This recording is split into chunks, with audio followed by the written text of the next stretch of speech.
সম্পূর্ণ নতুন রূপে আত্মপ্রকাশ করল বাগডোগরা বিমানবন্দর। প্রধানমন্ত্রীর হাত ধরে ভার্চুয়ালি শিলান্যাস হল বহু প্রতীক্ষিত বাগডোগরা বিমানবন্দরের নতুন টার্মিনাল প্রজেক্টের।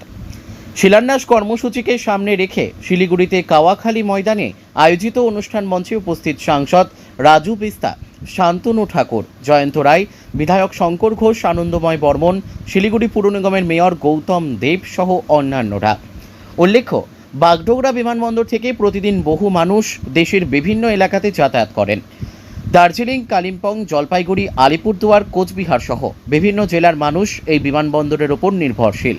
এই বিমানবন্দর উত্তর পূর্ব ভারতের অন্যতম প্রবেশদ্বার হিসেবে জাতীয় ও আন্তর্জাতিক অর্থনীতির ক্ষেত্রেও উল্লেখযোগ্য। লোকসভা নির্বাচনের পর থেকে বাগডোগরা বিমানবন্দরকে আন্তর্জাতিক বিমানবন্দর হিসেবে গড়ে তোলার পরিকল্পনা গ্রহণ করেন সাংসদ Raju Bista. Bureau report, news today India. देखिए, मुझे इस बात की संतुष्टि है कि बहुत सारे विकास कार्य के जुड़े हुए अटके हुए काम एक एक करके पूरे हो रहे हैं मोदी जी के नेतृत्व में। आपको पता है, बालासन से लेकर के सेवक तक सड़क 2009 से अटकी पड़ी हुई थी। केंद्र सरकार के माध्यम से वो कार्य पूरा होने जा रहा है। इसी तरह बागडोगरा एयरपोर्ट, क्योंकि सबसे बिजी एयरपोर्ट है देश में और आए दिन जो है पैसेंजर की क्षमता यहाँ पे बढ़ती रही, लेकिन जिस हिसाब से जो फैसिलिटी और जो टर्मिनल का सुविधा होना चाहिए था वो नहीं था। और मैंने बार बार केंद्र सरकार से ये बात की और मुझे इस बात की संतुष्टि है। 20 अक्टूबर यानी आज के दिन मोदी जी के नेतृत्व में उनके हाथों से बागडोगरा एयरपोर्ट का नया टर्मिनल बिल्डिंग बनने का शिलान्यास का काम हुआ है।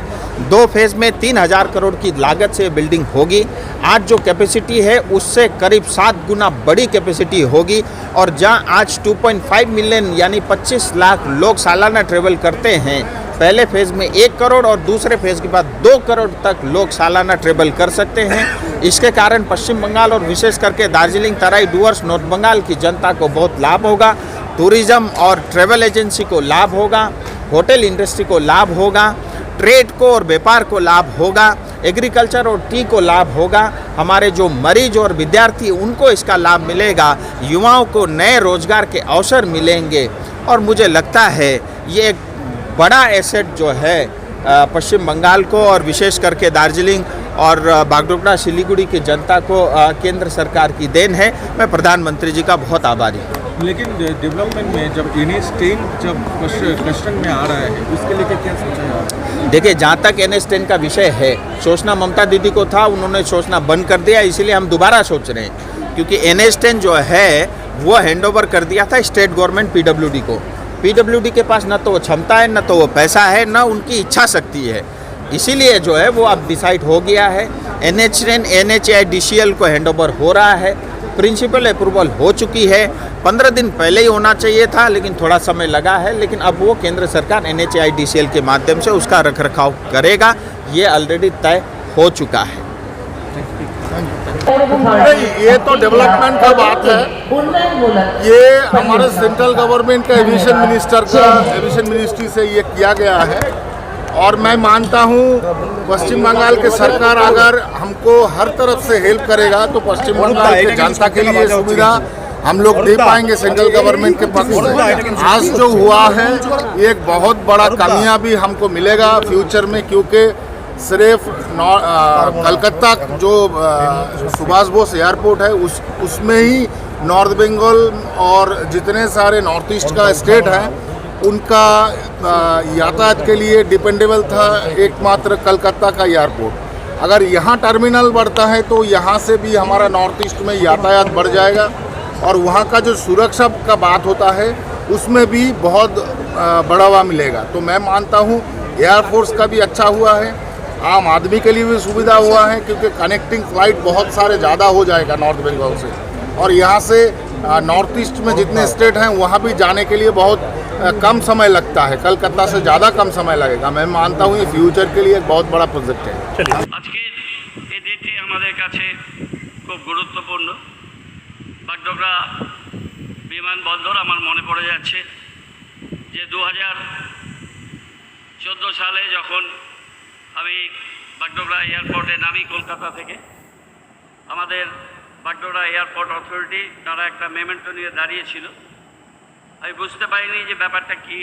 তারা বললেন যে আপনি আজকের দিনে million passenger of this financial year 14-15 ছিল, সেটা 14 সাল, তো একটা বুস্টিং হয়েছিল এবং প্যাসেঞ্জার গ্রোথ খুব বাড়তে থাকে তখন।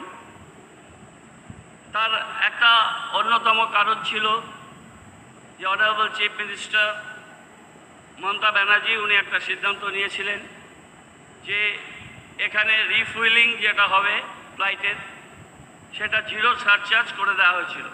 প্রায় 12.5% লেস ছিল সেই ফুয়েলের দাম।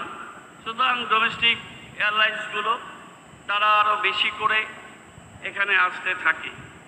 দ্বিতীয় যে ব্যাপারটি তখন হয় যে 4:30টার সময় পুরো এয়ারপোর্ট শাটডাউন হয়ে যেত। রাজ্য সরকার সে সময় অনেক প্রচেষ্টা নেন এবং তৎকালীন সিভিল এভিয়েশন দপ্তরের সাথে আলাপ আলোচনার মাধ্যমে আর রাত্রি 10:30টা অবধি ফ্লাইট ওঠানামার প্রক্রিয়া চালু হয় এবং সে সময় 28 একর জমি আমরা রাজ্য সরকার এয়ারপোর্ট অথরিটিকে দিই এবং নাইট ল্যান্ডিং ফ্যাসিলিটেট সেই সময় করা হয়। 43 প্যাসেঞ্জার গ্রোথ রেট ছিল এবং এখন 30 লাখ প্যাসেঞ্জার পার অ্যানাম এটাকে ক্যাটার করছে। এটা একটা খুব গুরুত্বপূর্ণ আমাদের সিভিল এভিয়েশন এবং কানেক্টিভিটির ক্ষেত্রে। এখানে এশিয়ান হাইওয়ে এবং অন্যান্য রোড কানেক্টিভিটি, তার জন্য ল্যান্ডের যে সমস্ত কনস্ট্রেন্টগুলো ছিল আমরা রাজ্য সরকার মাননীয় মুখ্যমন্ত্রী তার নির্দেশে আমরা সর্বতোভাবে সহায়তা করি সবসময় যে ডেভেলপমেন্টটা সবাই মিলে একসাথে এগিয়ে নিয়ে যেতে হবে এবং এই কানেক্টিভিটির দিক থেকে আমাদের উত্তর পূর্ব ভারত এবং বাগডোগরার যা স্ট্র্যাটেজিক ইম্পর্টেন্স সেটাকে সামনে রেখে আমাদের ট্যুরিজম, আমাদের ট্রেড অ্যান্ড কমার্স, আমাদের এমএসএমই সেক্টরের ইন্ডাস্ট্রি, আমাদের এডুকেশনাল সেক্টর তার একটা বুমিং হবে, এই ধরনের একটা প্রজেক্ট আমাদের কাছে আসছে। এবার আমাদের রাজ্য সরকার এটা উল্লেখ করেছেন এয়ারপোর্ট অথরিটি অফ ইন্ডিয়া যে ল্যান্ড প্রায় 105 একর, তার মধ্যে আর্মির 5 একর ছিল, প্রায় 100 একরের মতো ল্যান্ড রাজ্য সরকার খুব ফাস্ট সেই প্রক্রিয়া অনারেবল চিফ মিনিস্টারের তার ডাইরেক্টিভস এবং ইনিশিয়েটিভ সেটা গভর্নমেন্ট অফ ইন্ডিয়ার সাথে এয়ারপোর্ট অথরিটির সাথে কথা বলে সেই ল্যান্ড হ্যান্ডওভার হয়েছে। আমরা আজকের এই অনুষ্ঠানে উপস্থিত সবাইকে এবং আপনাদের সবাইকে শারদ শুভেচ্ছা জানাই। নমস্কার।